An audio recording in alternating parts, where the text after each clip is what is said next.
Membro Parlamento Nacional questiona Serviço Polícia Trânsito nebelatuir horas.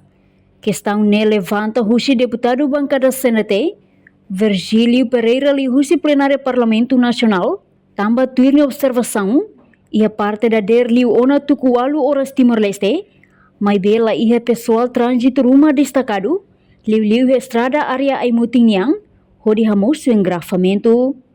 Nune representante povo e Parlamento Nacional ne, o subcomandante trânsito, atu toma atenção baninha membro sira, nebe destacado e terreno, tem que cumprir horas no regras serviço niang.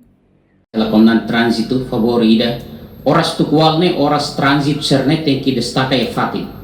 Ha ohin sai si uma mai to iha aimutin, dit niantun mai ne 8 a 10, mas engravamento ida que kita considera yang kata falha teves tambah agente de trânsito lá é fatin.